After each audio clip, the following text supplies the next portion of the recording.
Dear students, today we are taking the topic importance of advertising and myself Dr. Archana Tiwari, Assistant Professor in Business Administration, SPC Government College, Ajmer.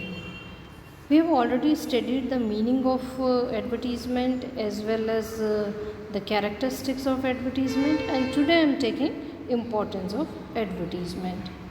As we all know that wherever we go, advertisement is with us. जीवन के प्रत्येक क्षेत्र में विज्ञापन का बहुत ही महत्वपूर्ण स्थान है। ये व्यवसाय के लिए लाभप्रद नहीं होता है बल्कि संपूर्ण समाज के लिए भी हितकर हो सकता है। इसीलिए कहा जाता है कि विज्ञापन लाभप्रद है अथवा विज्ञापन विनियोग है, एडवर्टीज़मेंट एंड इन्वेस्टमेंट। लेकिन अनेक कारण इसके हो सकते हैं, लेकिन अगर सार की बात हम कहें तो हम ये कह सकते हैं कि ये सभी को लंबे समय तक लाभ पहुंचाने वाला हो सकता है। इसलिए इसे लाभप्रद या विनियोग मानने में कोई संकोच नहीं हो सकता। इसके अलग अलग लाभ हम देख सकते हैं, जिससे कि हमें और स्पष्ट हो जाएगा कि विज्ञापन व्यावसायिक और सामाजिक दृष्टि से महत्वपूर्ण एक विनियोग फंक्शन है। तो इसको हम 4 कैटेगरीज में डिवाइड कर सकते हैं। इम्पोर्टेंस ऑफ एडवर्टीज़मेंट या विज्ञापन का महत्व या लाभ हम इसे बोल सकते हैं। तो पहला हम देखते हैं प्रोड्यूसर्स के लिए, उत्पादकों या निर्माताओं को इसका लाभ मिल सकता है। दूसरा कंज्यूमर्स को मिल सकता है, मिडिलमैन या मध्यस्थ को इसका लाभ मिल सकता है, या सोसाइटी या कंट्री के लिए भी ये लाभप्रद हो सकता है या इसकी इम्पोर्टेंस हो सकती है। तो आज का जो हमारा डिस्कशन का टॉपिक इसके लाभ से संबंधित है वह प्रोड्यूसर से रिलेटेड हो सकता है कि उत्पादक या निर्माताओं को विज्ञापन से किस प्रकार से लाभ प्राप्त हो सकता है। तो विज्ञापन प्रोड्यूसर्स या निर्माताओं के लिए बहुत ही इम्पोर्टेंट है, क्योंकि इसके बगैर किसी भी बिज़नेस का डेवलपमेंट इम्पॉसिबल है। और जैसे कि शेल्डन भी कहते हैं कि विज्ञापन वह व्यावसायिक शक्ति है जिससे कि प्रिंटेड शब्दों के द्वारा विक्रय वृद्धि में सहायता मिलती है, साख का निर्माण होता है और गुडविल भी बढ़ती है। तो in short we can say that it is very important for producers. तो प्रोड्यूसर्स के लिए हम 1 बाय 1 देखते हैं किस प्रकार से ये इम्पॉर्टेंट है। तो सबसे पहला इम्पॉर्टेंट फैक्टर आता है कि इट इंक्रीजेस द डिमांड, मांग में वृद्धि। तो विज्ञापन के द्वारा निर्माताओं उत्पादकों को लाभ यह है कि वे वस्तुओं की मांग में वृद्धि करने में सहायक हो सकते हैं, ग्राहकों में वस्तु के प्रति इच्छा जागृत कर सकते हैं और इच्छाओं को नीड्स में कन्वर्ट किया जा सकता है। Second is increase in production, उत्पादन में वृद्धि। तो विज्ञापनधारी उत्पादन का कारण एवं परिणाम है। मांग में वृद्धि होने से वस्तुओं के उत्पादन में वृद्धि होती है।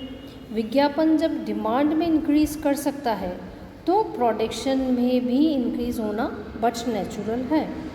इसी तरह मैन्युफैक्चरिंग ऑफ न्यू गुड्स, नई नई वस्तुओं का निर्माण इसके वजह से पॉसिबल हो पाता है। विज्ञापन ग्राहकों की पुरानी आदतों पर नई वस्तुएं प्रदान कर नियंत्रण कर लेना है।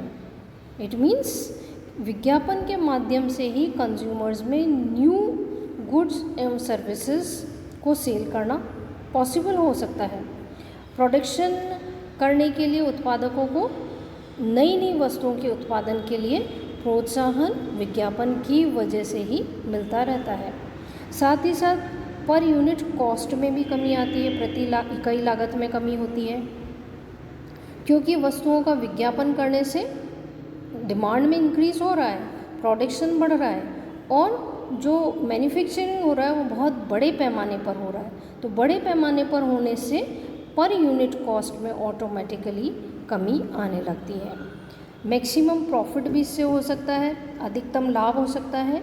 विज्ञापन से सेल ज़्यादा होती है, वृद्धि होती है, उससे कुल जो लाभ है उसमें भी वृद्धि होती है और व्यापारी कम मूल्य पर अधिक माल का सेल करके ज़्यादा से ज़्यादा प्रॉफिट अर्न कर सकता है। इसी के साथ में इंक्रीजिंग बिजनेस में ऑल्सो भी देर, व्यवसाय में भी अभिवृद्धि हो सकती है। विज्ञापन क्योंकि संपूर्ण व्यवसाय की अभिवृद्धि में सहायक होता है।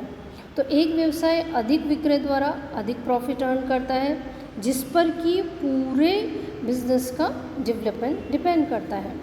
साथ ही साथ information of change in goods हो सकता है। किस तरह से हो सकता है कि वर्तमान जो कॉम्पिटिटिव वर्ल्ड है उसमें प्रत्येक निर्माता समय समय पर अपनी वस्तुओं में परिवर्तन और सुधार करता रहता है, और जो पब्लिक को इन चेंजेस या इम्प्रूवमेंट में ज़्यादा से ज़्यादा पता कैसे लगेगा, थ्रू एडवर्टीज़मेंट होगी। इस हेतु विज्ञापन को एक बहुत ही महत्वपूर्ण साधन के रूप में काम में लिया जा सकता है। इसी के साथ में it is very much helpful to the sales persons also. विक्रयकर्ताओं को भी इससे सहायता मिलती है, क्योंकि विज्ञापन संस्था के विक्रयकर्ताओं को या सेल्समैन को उनके सेल्स में आने वाली जितने भी रेस्टेंट्स हैं या उनके आने वाली बाधाएं हैं उन पर विजय पाने का एक तरह से साहस प्रदान करता है। और कभी कभी तो विज्ञापन से विक्रयकर्ताओं को इतनी सहायता मिल जाती है कि उसे आदेश लिखने के अलावा कुछ भी काम नहीं करना पड़ता है। साथ ही साथ ख्याति में भी वृद्धि होती है। एक अच्छा विज्ञापन संस्था की गुडविल में भी इंक्रीज कर देता है। जैसे कि कई संस्थाओं को हम देखते हैं कि विज्ञापन के द्वारा ख्याति प्राप्त कर चुकी होती हैं। अगर हम एग्जाम्पल लें तो टाटा, बाटा, बजाज, गोदरेज, रेमंड्स, ये सब ब्रांड्स बिकॉज ऑफ एडवर्टीजमेंट इनकी ख्याति में वृद्धि होती जाती है। साथ ही साथ मध्यस्थों की भी अधिक रुचि बढ़ती जाती है, क्योंकि विज्ञापन करने से होलसेलर्स और रिटेलर्स को भी जो गुड्स होता है उसके सेल्स में ज़्यादा से ज़्यादा इंटरेस्ट क्रिएट होता जाता है। इसका कारण यह है कि मिडिलमैन को विज्ञापित वस्तुओं के विक्रय में इतना ज़्यादा हार्डवर्क नहीं करना पड़ता है, क्योंकि वस्तु का ऑलरेडी एडवर्टीजमेंट हो चुका होता है। तो मिडिलमैन भी इसमें ज़्यादा से ज़्यादा इंटरेस्ट लेने लगते हैं। साथ ही साथ use of modern technique and machines में ऑल्सो भी पॉसिबल थ्रू गुड एडवर्टीजमेंट। विज्ञापन के प्रयोग से लॉन्ग टर्म प्रोडक्शन पॉसिबल हो पाता है, और उसके लिए जो लेटेस्ट मशीनरी है उनका प्रयोग करना भी संभव हो सकता है। लेटेस्ट मशीनरी का अगर यूज़ किया जाता है तो उसके लिए न्यू टेक्नोलॉजी की भी खोज की जा सकती है और उनका प्रयोग किया जा सकता है। मूल्यों में स्थिरीकरण या स्टेबिलिटी इन प्राइस, विज्ञापन से वस्तु की निरंतर मांग बनी रहती है और एक तरह से समान मांग बनी रहती है, तो मूल्यों में कमी व वृद्धि नहीं हो पाती है। इससे ग्राहकों में संस्था के प्रति एक विश्वास की भावना को भी बढ़ावा मिलता है।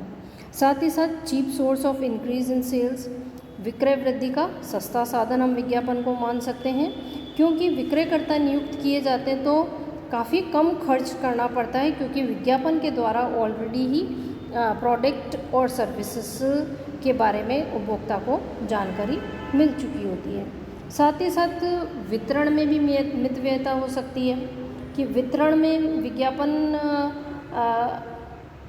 करने के लिए विक्रयकर्ता को नियुक्त करके भी माल की विक्रय वृद्धि का एफर्ट किया जा सकता है, किंतु ये साधन बहुत ज़्यादा महंगा पड़ता है। इसके अतिरिक्त विक्रयकर्ताओं की नियुक्ति से अनेक समस्याओं का भी जन्म हो सकता है। तो एडवर्टीजमेंट अन्य साधनों की तुलना में अधिक मितव्ययी साधन है, और इसी मितव्ययता के कारण एडवर्टीजमेंट का बेनिफिट मैन्युफैक्चरर्स या प्रोड्यूसर्स को मिल सकता है। नेक्स्ट इम्पॉर्टेंस आती है कंज्यूमर्स के लिए, जो कि हम अपना नेक्स्ट लेक्चर में कंप्लीट करेंगे।